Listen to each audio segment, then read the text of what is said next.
مجھے ایک لطیفہ یاد آ گیا کہ ایک وہ نیا نا تھرماس آیا تھا، تو خان صاحب نا وہ شہر کو جا رہے تھے کہیں پارک میں، تو تھرماس پکڑا ہوا تھا، تو کسی بچہ سے پوچھا، انہوں نے کہا خان صاحب یہ کیا ہے؟ انہوں نے کہا یہ تھرماس ہے۔ اچھا، ان کا اس پہ کیا ہوتا ہے؟ ان کا اس کے اندر گرم چیز گرم رہتا ہے، ٹھنڈا ٹھنڈا رہتا ہے۔ حیران ہوا، میں نے کہا آپ اس میں کیا لے کے آئے ہیں؟ ان کا 3 چائے 2 آئس کریم۔ تو یہ ہے کہ ہم نے اسلام اور جمہوریت کو اکٹھا جیسے کیا ہے نا، یہ دونوں ایک نظام ہے ہی نہیں، یعنی ایک میں مانتا ہوں بنیادی فرق یہ ہے کہ اسلام میں طاقت کا سرچشمہ اللہ کی ذات ہے، جمہوریت میں طاقت کا سرچشمہ عوام ہے۔ ہم اس کو اکٹھا کر کے، جو اس کا نتیجہ یہی ہے، وہ نکلنا تھا جو نکلا ہوا ہے پاکستان میں۔ آپ دیکھیں پاکستان کے اندر کوئی کیا ہے، نہ اسلام ہے نہ جمہوریت ہے، عجیب سا وہ دھینگا مفتی کا سسٹم ہے، اور اس میں سارا رگڑا نکلا۔ ایسے ہی ہے۔ چلیے مزید کوئی ایڈیشن؟ جی اس پہ سر کوئی اور؟ ہاں اپنی بات کریں۔ اچھا سر، پوسٹ انڈیپینڈنس دو قومی نظریہ کیوں فیل ہو گیا؟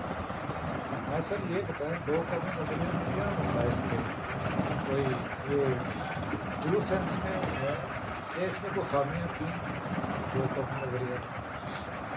یہ اس میں سر ایک آپ کا پوائنٹ آف ویو ہے، جیسے آپ بتا رہے تھے کہ ہم اس کو اس طریقے پہ ایوالو نہیں کر سکے جیسے ہمیں کرنا چاہیے تھا۔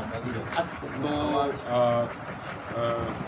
جیسے باقی سب لوگ سوال کر رہے ہیں کہ اگر وہ کنسیپٹ میں کنٹراڈکٹری ہے کہ جی اس کا جو بیسک کانسیپٹ ہے وہی کنٹراڈکشن کے اوپر بیس کرتا ہے، جیسے جوار صاحب نے بھی فرمایا اور ڈاکٹر انور صاحب نے بھی، کہ جب ہم یہی نہیں ڈیسائیڈ کر پائیں گے کہ ہم پاور ڈرائیو کہاں سے کر رہے ہیں، تو کیا اس کا سلوشن پاسبل بھی ہے، یا یہ ایک اگر ہم اس کی چلیں ہم یہ اپنے اوپر لے لیتے ہیں کہ جی ہم نے اس کو پراپر ایوالو نہیں کیا، کیا وہ پاسبل تھا بھی صحیح ایولیوشن اس کا کہ جی ہم اس کو ایوالو کر پاتے اس طرح سے جبکہ وہ اتنا سیلف کنٹراڈکٹری ہے؟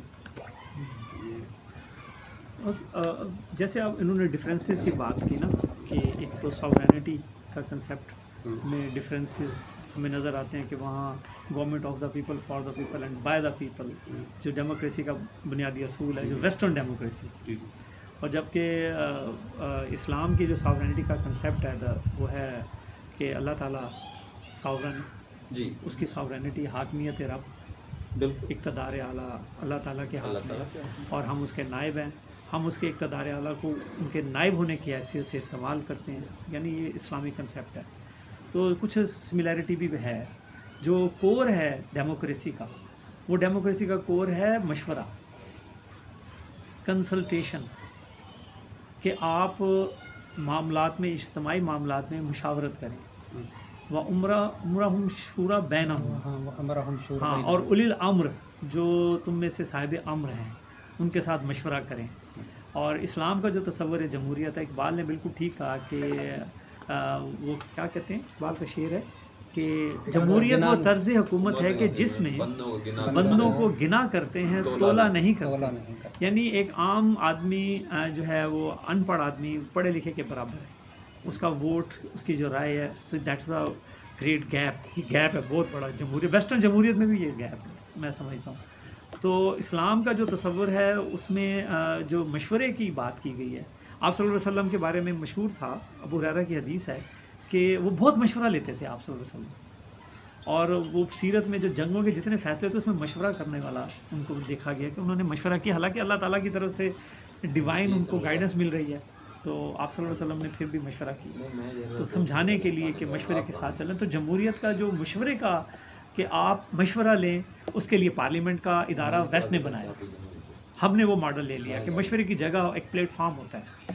اچھا، اس میں پھر ہم نے مشاورت میں جو چاروں خلفائے کرام کی وہ جو ٹرانسفر آف پاور ہے اس میں ڈائیورسٹی ہے، کسی ایک نے ایک میتھڈ کو یوز نہیں کیا، تو اس کا مطلب یہ ہے کہ ٹرانسفر آف پاور کے لیے فلیکسیبلٹی ہمیں اسلامک آئیڈیالوجی میں ملتی ہے۔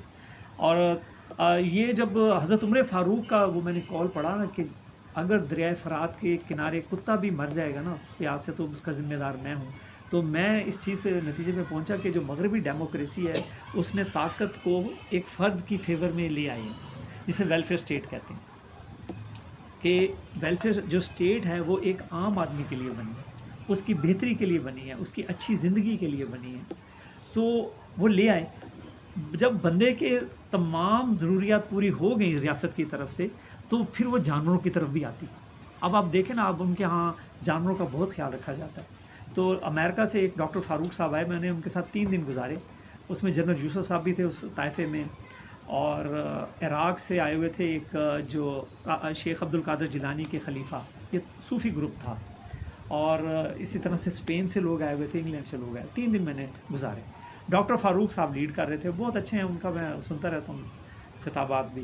تو انہوں نے کہا کہ وہ قومیں تباہ ہو جاتی ہیں جو جانوروں کا خیال نہیں رکھتی. کہتا میں نے دیکھا یہاں جانوروں کو کس طرح سے کیری کیا جاتا ہے، مرغیاں کس طرح سے اٹھا کے جنگلے میں ڈالی جا رہی ہوتی ہیں، ان سے نکالی جا رہی ہوتی ہے، تو جانوروں کے ساتھ ساتھ. تو مطلب کہنے کا یہ ہے کہ ریاست وہ جو فرد کی فلاح سے آگے جانوروں کی فلاح تک چلی جائے. Sorry, that is the Islamic concept of development. میں سر اس سے آگے انوائرمنٹ تک آ گئی.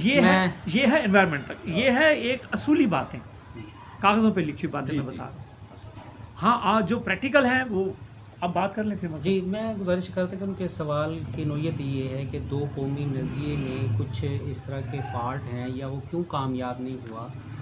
2 قومی نظریے کے حوالے سے وہ اسے یعنی کہ پریکٹیکل نہیں سمجھ رہے کہ یہ اس طرح کی بات ہے. پچھلی نشست میں نے یہ بات آپ سے کی تھی کہ ایک ہے مسلمانوں کی تاریخ، ایک ہے اسلامک تھاٹ کی تاریخ. ہم اسلامک تھاٹ کی بنیاد پہ مسلمان ہیں نا، اور ہم اس کی بنیاد پہ ہم نے کہا کہ ہم ایک قوم ہے. تو اسلامک تھاٹ جس کے ساتھ اسٹیٹ کو چلانا ہے، اس میں تو ایولیوشن نہیں آیا، وہ 61 ہجری سے رک گیا. اور علامہ اقبال نے، یہ لاسٹ ٹائم میں نے آپ سے بات کی تھی، علامہ اقبال نے 1938 میں اپنے جو reconstruction of religious thought in Islam ہے اس میں یہ بات کی تھی کہ اگر Pakistan is an experiment for Islamic revival, Islamic thought کا ریوائول کے لیے یہ ایکسپیریمنٹ ہے. تو اگر ہوتا کہ اسلام ایک ایسی پارلیمنٹ جس کے ذریعے سے اجتہاد ہوتا جس میں 33% لوگ وکیل ہوں، جن کو شرع کا بھی شریعت کا بھی علم ہوتا، اور ایسی پارلیمنٹ مسلسل 100 سال اجتہاد کرے گی تو اسلام دوبارہ ریوائیو کرے. اب جس بنیاد کے اوپر ہم نے قوم بنے، ہم وہ بنیاد تو ویک ہے. وہ تو 61 ہجری میں اس کا سیاسی پہلو ختم ہوا، پھر ملوکیت نے اس کا معاشی پہلو بھی ختم کر دیا، پھر سماجی پہلو بھی ختم کر دیا، اور آپ کے پاس آخر میں آ کے بچ گئی تھی صرف عبادات. تو انہوں نے عبادات کو ہی موقع دیا کہ عبادات جو ہیں وہ پرموٹ ہوں. جتنا بھی لٹریچر آپ کا علمی لٹریچر ہے مذہبی، وہ نماز، روزہ، حج، زکوٰۃ اس کے اوپر بات کر رہا ہے. ایسے ہی ہے نا؟ تو آپ کا جو کنسیپٹ ہے، آئیڈیالوجی ہے، وہ نامکمل آئیڈیالوجی، وہ اپنا پوری طرح بلوم ہی نہیں کر سکی 61 ہجری کے بعد، اور بادشاہتیں ابھی تک ہیں. ہم نے اس کو ایک سیمنٹنگ فورس بنا لیا.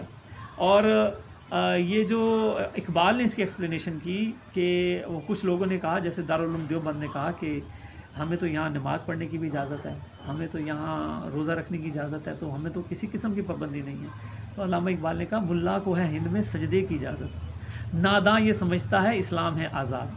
تو دراصل اقبال کا جو تصور تھا 2 قومی نظریے کا، اس میں ہم نے پاکستان بنا کے یہاں پولیٹیکل اسلام کو ایکٹیو کرنا تھا، سیاسی پہلو، اور اس میں سوشل جسٹس کے تصور کو ایکٹیو کرنا تھا، پھر اکنامک جسٹس کے تصور کو ایکٹیو کرنا تھا.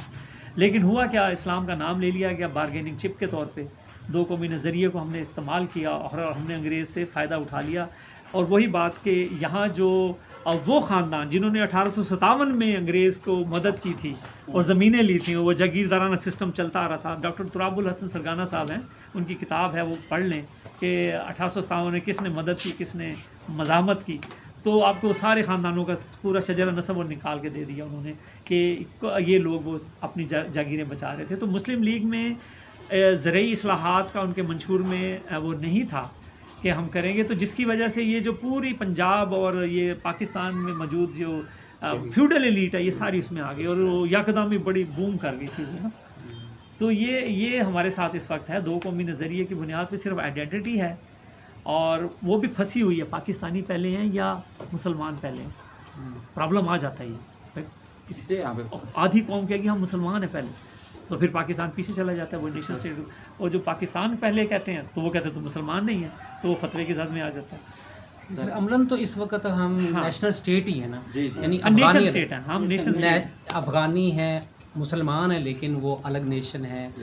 عربین ہیں، جتنے بھی ممالک ہیں 57 اسلامی ممالک جو ہیں وہ الگ الگ نیشن کے طور پر. ویسے قرآن پاک میں کفار کے لیے بھی یہ کہا گیا کہ اے نبی اپنی قوم سے یہ کہہ دے، یعنی کہ کفار کو بھی انہی کی قوم کا ہی بتایا گیا ہے. قرآن میں اس طرح کا کوئی الگ سے تصور جو علامہ اقبال نے دیا ہے، میں سمجھتی کہ پچھلے جو ہمارے مفسرین یونیورسل ہیں، اسلام کے جو سر دو قومی نظریہ نا، جب آپ یونیورسل اسلام کی طرف بات کرتے ہیں تو وہ ویسے ہی کنٹراڈکٹ کر جاتے ہیں. یہ تو مونولیتھک ویو ہے نا سر، یا ہوموجینس ویو لے لو کہ یکساں ہے، تو وہ اچھا یہ ہے کہ جسموں کی انرجی جو ہے وہ کافی کم ہو رہی ہے. اب ضروری ہے کہ موسم بھی تھوڑا سا سر نے کچھ اچھا تھوڑا سا کسی جی بس 1-2 منٹ کے بعد جی کلاس کے ساتھ بالکل جیسے جو سوچا تھا یا جو آئیڈیا تھا اس کو ہم کرتے تو پھر بھی رزلٹ اچھا ہوتا ہے. کیا مغرب کے برابر ہوتے ہیں یا ان کے بند کرو کہ ٹیبل خالصتاً اس کو کرتے اور نیتاً بالکل ایکوریسی میں لگ جاتا جیسے کہ ہے. تو آپ کیا سمجھتے ہیں یہ ٹھیک ہو جاتا ہے؟ یہ تو ہم نے اس کو اپلائی صحیح نہیں کیا، یہ حال ہمارا. ہم اس کو صحیح اپلائی کرتے ہیں فار ایگزامپل. ہاں اس پہ تو بڑا مضبوط ایک اسکول آف تھاٹ ہے پاکستان میں جو کہتے ہیں کہ اس کو صحیح اپلائی نہیں کیا گیا. وہ پچھلے دنوں ایک شعر وہ میں سن رہا تھا ان کا کہ جس کام کے لیے قیام تھا اس دیار کا وہاں حسرت آ کہ ہم سے وہی کام رہ گیا. اور اسلام کے نام کو ابھی تک پولیٹیکل ٹول کے طور پہ یوز کیا جاتا ہے. نہیں ہم اس کو صحیح یوز کر لیں تب بھی یہ تو اف ہے، اتنا بڑا اف ہے، یہ اتنا بڑا اف ہے، یہ ٹھیک نہیں ہو سکتا نا. نہیں جو پاپولیشن مسلم پاپولیشن کے اندر جو ایرر تھے وہ تو انہوں نے دیکھے ہی نہیں، امپلیمنٹ کر دیا اسی بنیاد پہ بنگالی علیحدہ امپلیمنٹ نہیں لیکن مذہب تجربے ہو چکے ہیں کرسچین میں، یہودیت میں اور دوسرے میں. تو ان کے ہاں مذہب اچھا ان کے ہاں مذہب کے تجربات جو ہے نا بہت زیادہ ایکسٹریم پہ گئے ہیں. اور وہاں جو چرچ آپ دیکھ رہے ہیں یہ چرچ بعد میں بنا عیسیٰ علیہ السلام کے کافی بعد. تو ایک یہودی تھا سینٹ پال، اس نے یہ مذہب اختیار کیا عیسائیت، اور پھر اس نے چرچ کی بنیاد رکھی. اور کہا جاتا ہے جس طرح سے یہاں سپلٹ آئی تو وہاں بھی سپلٹ آئی، Catholic school of thought merge ہوا، پھر یہودیوں نے ہی پروٹیسٹنٹ مذہب کو اٹھایا. اور جو چرچ تھا اس نے ظلم بہت کیا، اور انہوں نے یہ کہا کہ جو خدا ہے وہ ہم سے ڈائریکٹ بات کرتا ہے اور ہم آپ کے تمام گناہوں کا کفارہ دے سکتے ہیں اگر آپ ہمیں انگیج کریں. تو انہوں نے کنٹرول کر لیا اتنا زیادہ پبلک اوپینین پبلک کے اوپر کہ بادشاہ بھی مجبور ہو گیا، اور بادشاہ چرچ سے اپنی سینکٹیٹی لیتا تھا، ویریفیکیشن لیتا تھا تو بادشاہ بنتا تھا. تو چرچ اور بادشاہ کے درمیان ایک گٹھ جوڑ آیا. بادشاہ کو انہوں نے کہا کہ you have the divine rights of the king, آپ کو اللہ کی طرف سے یہ ملے ہیں ڈیوائن رائٹس. جیسے آپ کہہ دیتے ہیں ایک بندہ الیکشن جیتا نمبر 2 طریقے سے، آپ کہتے ہیں اللہ نے بڑی عزت دیتی ہے بڑا. میں کہتا ہوں کہ اللہ نے کہاں سے عزت دے دی اس کو، اس نے تو نمبر 2 طریقے سے. اسلامی نظریاتی کونسل کی صورت میں یہ بھی تو یہاں بھی تو وہی ماڈل ہے. اچھا اب جب انہوں نے اسلام کا یہاں چیلنج آیا، جو ہمارے ہاں کانسٹیٹیوشن نہیں بنا تھا، 9 سال کیوں لگے تھے؟ تو وہ ڈیبیٹ یہی تھی کہ ہمارا کانسٹیٹیوشن سیکولر ہوگا یا اسلامک ہوگا. تو پھر یہ ڈیبیٹ میں ہمارا ٹائم بہت لگا. اس کے علاوہ یہ بھی مسئلہ تھا کہ وہ بڑا صوبہ ہے بنگلہ دیش، بنگال جو تھا ایسٹ بنگال، اور ہم 4 صوبے ہیں تو اس کو تو اکثریت مل جائے گی، تو اس کی کیسے بیلنس کرنا ہے. تو یہ 2 بڑی کنٹراڈکشن تھی اس وقت. تو یہ پھر طے ہوا کہ جو ہے نا کچھ اصول بنا دیے جائیں جسے ہم کہتے ہیں آبجیکٹیو ریزولوشن. تو آبجیکٹیو ریزولوشن میں یہ طے کر دیا کہ جمہوریت ہوگی، حاکمیت اللہ تعالیٰ کی ہوگی. اصول ہو گیا کہ جو بھی آئین بنے گا وہ اس کے مطابق ہی بنے گا. No legislation will be done repugnant to Quran and Sunnah. تو اب ہم جتنا منیمم اسلامک آئیڈیالوجی کے ساتھ لے کے چل سکتے ہیں ہم چل رہے ہیں ابھی تک. اس میں پرابلم آ رہی ہے. اس میں سر میرا خیال کہ ایک برتن ترماز دے وچ چاہ تے آئس کریم کٹھی آپ پی سکتے ہیں. اچھا سر اس میں یہ ہے کہ یہ جب ہم 2 قومی نظریے کی بات کرتے ہیں تو میرا خیال ہے کہ پاکستان بننے سے پہلے شاید ہی کوئی کتاب ہمیں ملے کہ 2 نیشن تھیوری پہ کوئی کتاب مل جائے. شاید مجھے نہیں، میرے علم میں نہیں ہے. ہاں ایک نعرہ ملتا ہے